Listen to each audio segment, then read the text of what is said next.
Clitrophobia.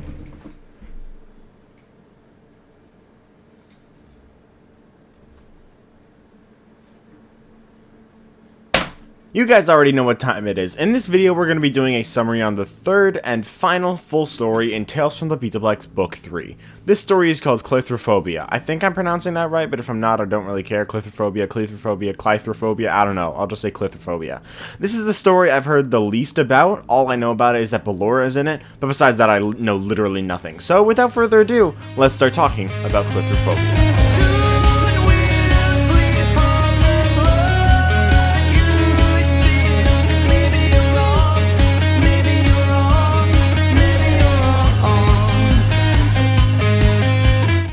The story starts with a girl named Kim with her friends at Freddy Fazbear's Mega Pizzaplex. Kim is really excited to ride the roller coaster in this brand new Pizzaplex, but her friends were looking at the map of the Pizzaplex as they wanted to scope the whole thing out before that. We get a lot of references to other stories such as the AR booth and Fast Freddy roller coaster as mentioned in Under Construction, Haps and Freddy's Fortress obviously from Haps, as well as the bumper cars also mentioned in Haps, and the Urban Legends Role Players Auditorium from Pressure, which is also again mentioned later on. Kim's friends were Cole, Alicia, and Eric, who also definitely had a crush on Kim, but she saw him more as a brother. Also, none of this matters at all because these are not the main characters. Kim's friends were just looking at the map trying to map out the Pizzaplex for themselves so that they knew where everything was, and all the while, Kim was just begging to go on the roller coaster. Her friend suggested grabbing some pizza, but Kim reminded them of a time they went on a ride on a full stomach. They ultimately decided to go on the roller coaster first and eat after. However, before doing that, Eric noticed something strange. There was an area of the Pizzaplex on the index that didn't appear on the map, an area called Ballora's Fitness and Flex. They wondered why it was in the index but not on the map, but they brushed past it and went to ride on the roller coaster. However, then we get something I don't believe we've seen in one of these books before.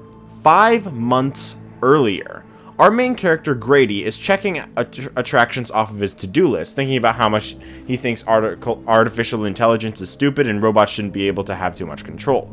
The Pizzaplex was empty, and the sound of Grady whistling was made an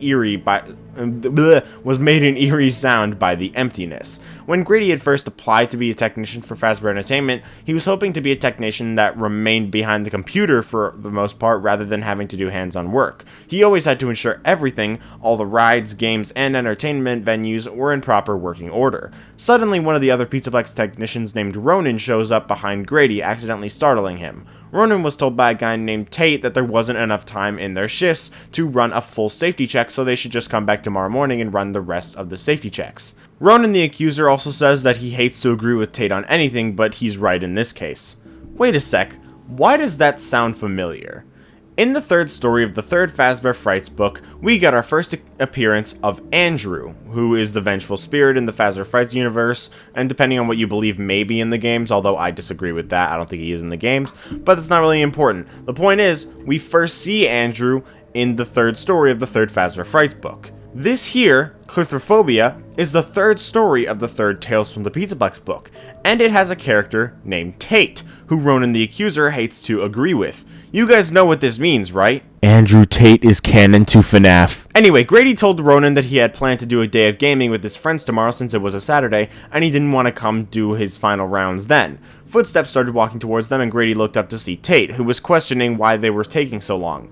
Tate was a weird and bossy guy, and he reminded Grady of someone from his past whom he'd rather forget about. Grady told Tate that he wasn't going, and Tate said that he was. He began walking away, but looked back to find neither Grady nor Ronan were following him. Ronan claimed that the employee manual said that the technicians aren't supposed to split up. Tate was leaving though, and Ronan was his ride. Grady wasn't leaving though. He figured he could just finish his rounds in an hour or two, and Ronan offered to stay, but Grady said that he'd just take the blame if he got in trouble, and before long he was the only person left in the Pizzaplex. Grady had only 2 more games left to check in the arcade, and then he had to check through Ballora's Fitness and Flex, none of which should take long. So he went on his way to get to work. Pretty soon the Pizzaplex would be dark, which would be creepy, but it wouldn't scare him. Only one thing scared Grady, and as long as he could get out of wherever he was, he would be fine. One of the cool things about this job was that the technicians got to play the games to ensure that they were in proper working order. However, Tate would always focus on the playing part, and if there was an actual problem that needed fixing, he handed that over to Ronan or Grady to fix. Talk about lazy. After fixing skee ball and hoops, Grady went towards Ballora's Fitness and Flex, which was actually the only attraction in the Pizzaplex that was fully underground. The only attraction that had been underground besides this was Freddy's Fortress, but that was only partially underground, not fully.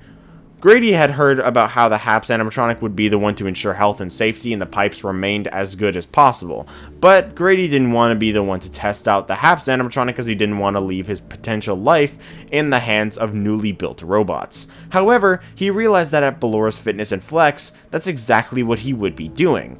The fitness area was the one place he didn't want to do. The attraction was a series of tubes that began 50 feet in the air. It's kind of similar in the fact that it's tubes to Freddy's Fortress, but besides that, there's not really that much. It's just a little bit like similar in that way. But the problem is that Grady was afraid of tight spaces, so he tried his best to not have to do it, but Ronan wouldn't fit in the tubes, and Tate supposedly had bad knees, so Grady was stuck with it.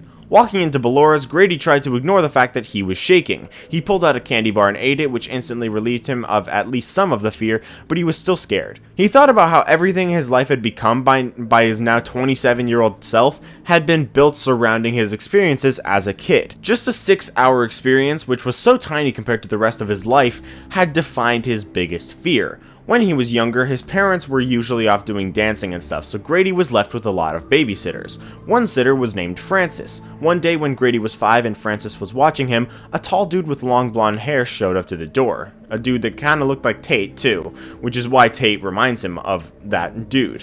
Francis was excited and ran over to the door where the dude, whose name was Boone, kissed her. Boone started looking around Grady's house, which Grady's mom had told him was rude. However, when Boone returned, Grady forgot about that as he was ready to play hide and seek, which Boone said that they would be doing. Boone led him to the linen closet and shoved Grady down under the bottom shelf, a small area that wasn't even empty, and told him to hide there. He shut the door and Grady was left there. He heard Boone say to Francis that now it was time to seek some fun times, which is kind of weird, and Grady was left there for 373 minutes. He couldn't reach the doorknob, and when he tried to, his arm got stuck.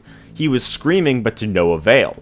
When his parents finally got home, they found Francis and Boone asleep on the couch. I think we can guess what they were doing for approximately 3 of those 373 minutes. Yeah, I have no faith in Boone.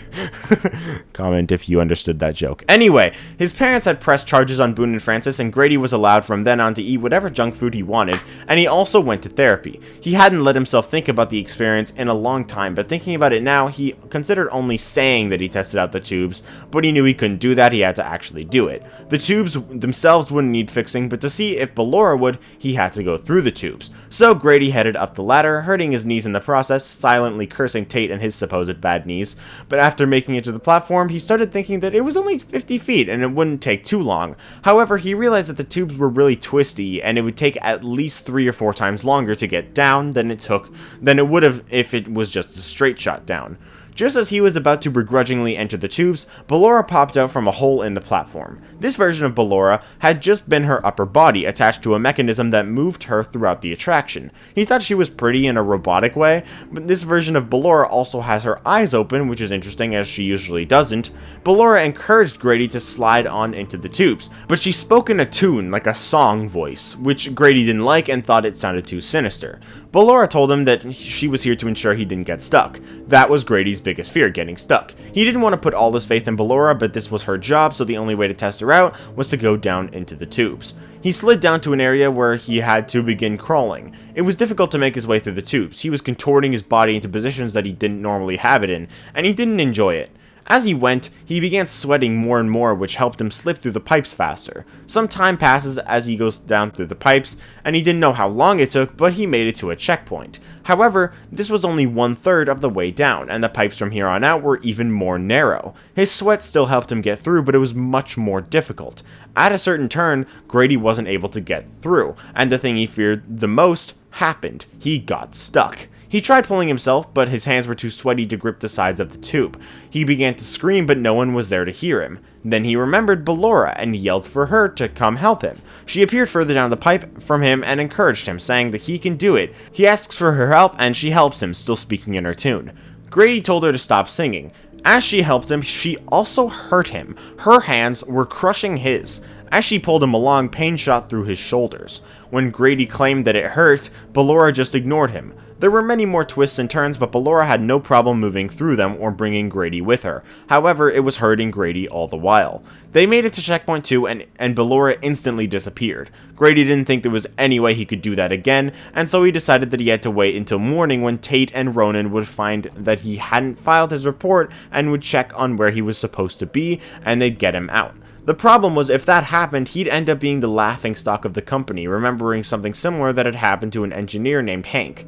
Grady had to keep going. Luckily, these tubes didn't seem to be any smaller than the last ones, but he couldn't get through the last ones by himself anyway. He would need to get through these ones without Ballora, so how exactly would he do that? For the first little bit, it was okay to get through. He moved slower and with a better method. However, eventually the tubes got even narrower and there was no wiggle room at all. He was fully stuck.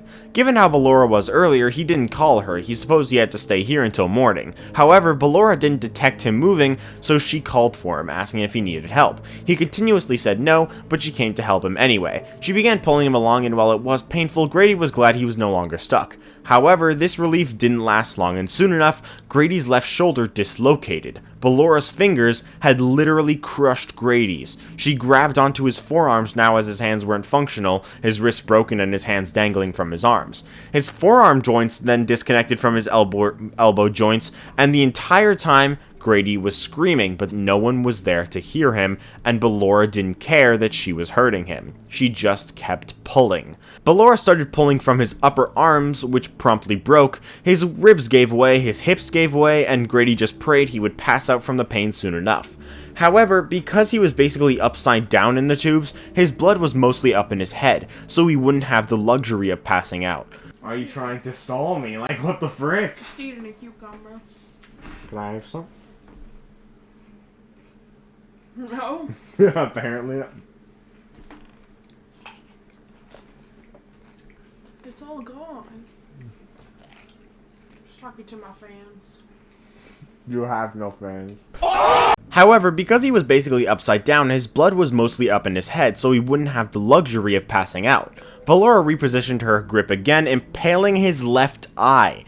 Grady threw up his candy bar straight into the tube. Ballora's efforts after that pressed his face against the tube so hard that his nose cracked. His now eyeless left eye socket was now bleeding, and Grady couldn't do anything about it. All he could do as his body was being dismantled was scream. Then we cut to Tate and Ronan back at the Pizzaplex. Ronan had been giving Tate a ride back home, but Ronan found that he had left his house keys at the Pizzaplex, so he had to go back. Tate was being a dick as usual, complaining that Ronan didn't just drop him off at his house and go back by himself, but Ronan didn't allow Tate to stay in the car with the keys either, as he didn't trust him to drive off, because obviously Tate is a dick. He noticed that Grady's car was still here, meaning he hadn't finished his rounds yet. When they got the keys, Ronan found that Tate was looking at Grady's paperwork. He told Ronan that he thought Grady would be doing Ballora's next week, but he had scheduled it for today. He suggested they go check on Grady. On the way, Tate told Ronan that even if he didn't have bad knees, he wouldn't have done the Ballora work as the tubes were too small, and he didn't even have claustrophobia. Ronan then went on to explain the difference between claustrophobia and Clitrophobia, what Grady had. Claustrophobia was the fear of small confined spaces, while Clitrophobia was the fear of being trapped. When they made it to Ballora's, Ronan realized that Grady was absolutely here as the lights were on, but when they got there, they saw something through the transparent tubes. As they were walking, Tate stopped abruptly and Ronan accidentally bumped into him. Tate didn't say a word, he was too focused on what had caught his attention. Ronan looked up and immediately saw what it was. He felt like he was gonna faint, and Tate tried to calm him down, telling him to breathe slowly. Ronan's stomach heaved. He couldn't look at Grady's body again. It was too horrifying. Since he couldn't look back, he couldn't check whether or not Grady was still breathing. He asked Tate, who said that it was hard to tell. Ronan had known what happened. It seemed that Ballora hadn't had a built-in failsafe to ensure that whether a person was stuck or not, they weren't injured. Tate looked closely at Grady's body, which disturbed Ronan a lot, and saw that Grady was still blinking in there. He was still alive. Ronan said that they had to call 911, but Tate said no. If they called 911, people would find out Tate and Ronan left Grady here alone, which was against the rules. If Grady survived, then he could also potentially sue Fazbear Entertainment. If he didn't survive, which Tate thought was more likely, then Grady's family could sue. Given the small size of the lower tubes and the fact that one of the full-grown technician men had to test it, Tate claimed that Fazbear Entertainment had to know someone would get hurt in there. And even if they could argue that this would have happened to Grady anyway, they still broke the rules and could be fired for leaving him here, as they were all supposed to stick together. Neither Tate nor Ronan wanted to be fired, but Ronan didn't believe for a second that his job was worth Grady's life.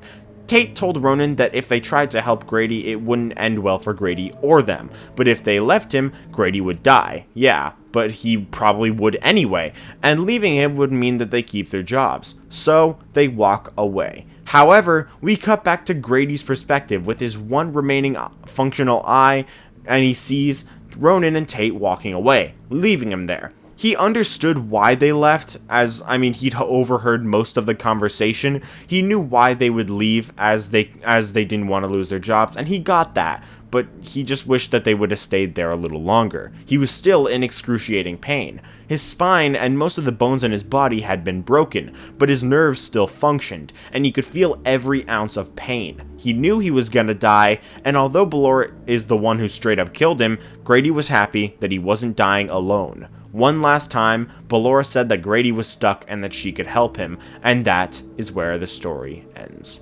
This story was decent. It wasn't exactly the best story. It was definitely my least favorite in this book. Like, it wasn't bad, but it was good. Unlike in the last couple stories, I don't really have any theories to discuss for this video. However, I do want to know your thoughts on this story. I think it's cool that Ballora is in the story since we haven't seen her for a while, but the story was a bit uneventful. Like, nothing really lore-heavy or paranormal happened at all, really, so I don't think it was the best. But I do think it's a pretty horrifying concept, and it's a decent story. But let me know if you like this story, and if you did enjoy this video, make sure to leave a like and subscribe if you want to. Stay tuned for tomorrow's summary of the epilogue, the third epilogue in the Tales from the Pizzaplex series, and I will see you then.